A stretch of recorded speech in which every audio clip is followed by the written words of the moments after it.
if you're a Clemson fan, there's a lot to be excited about. The program's headed in the right direction. They have a very strong foundation. A lot of people don't realize what's been going on at Clemson. 6 straight 10-win seasons. And they have really all the key components of a program on the rise. They have a really good athletic director. Dan Radakovich is a very good athletic director. They have brand new facilities that are coming. They're under construction. I think they'll be complete before they start play next season. I'm not sure, but I do know they're under construction. State-of-the-art facilities. They're centered around the players. They have a players' village that's unique. It's going to be the only complex in America, or college complex in America, that has a players' village. They're going to have a barbecue pit, a fire pit, beach volleyball. That's a huge selling point to get those recruits in. And they play in a good conference. A couple years ago, we thought the ACC might be the worst conference. Now we know that the ACC is on the rise, probably had the best overall season of any conference this season. So a lot of things trending in the right direction.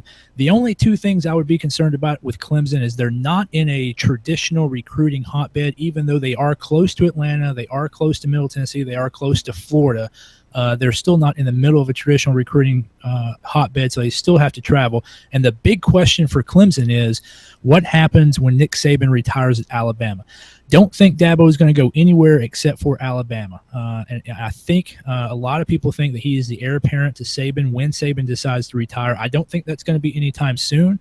Not sure Saban wants to do anything other than coach football.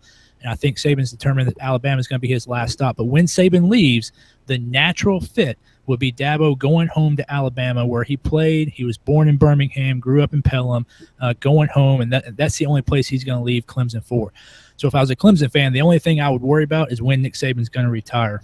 Now, I talk about Clemson on the rise. I'm not saying they're at the Oklahoma, Alabama, Ohio State level yet. When I think about Clemson right now, I think about similar programs who've kind of got to that point and never could get over the hump. You think about Kansas State, maybe. Bill Snyder, a great coach, but they can never get that national championship. They can never compete for their conference championship year in and year out. TCU maybe. But the 2 teams I think of really at the top of my mind, Virginia Tech and Oregon.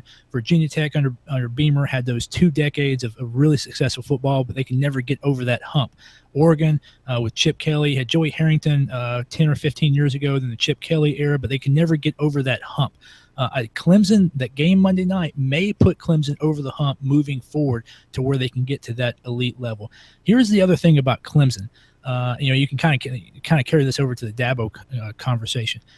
The thing about Clemson, the way you know that they're doing really well is they've won 4 of the last 6 Atlantic Division titles in the ACC. There was a time when we thought that Florida State would never lose the ACC.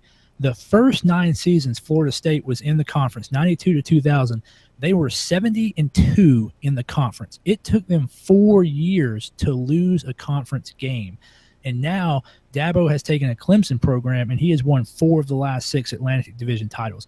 So the Clemson program is there. The only question for Clemson fans is, can they keep it there? And what happens? I say what happens when Dabo goes to Alabama. Clemson fans will say what happens if Dabo goes to Alabama. When it comes to Dabo Swinney, Mike, I liken this argument to NFL quarterbacks. Many will the first statistic that people seem to go to when rating quarterbacks in the NFL is Super Bowls. How many Super Bowls did he win? And to a lot of people, that's all that matters.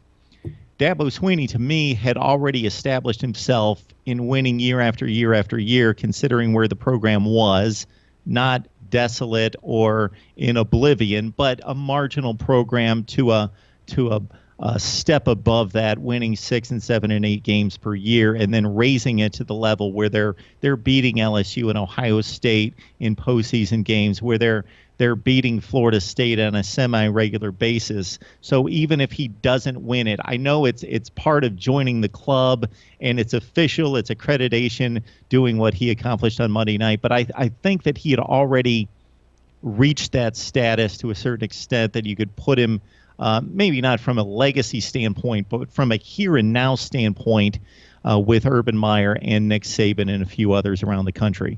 Well, I mean, I think you hit the nail on the head. He's only been coaching for 8.5 years, and one of the differences between the NFL and the college is in the college, the legacy aspect, I think, is weighted much more heavily than anything else. In the NFL, if you coach for 4, 6, 8 years and you win 2 or 3 Super Bowls, you're going to be in the Hall of Fame. It doesn't matter that you didn't coach more than 10 years. In college football, if you look at the people we consider great coaches, Nick Saban's been coaching for a long time, Urban Meyer, Utah, Florida, now Ohio State.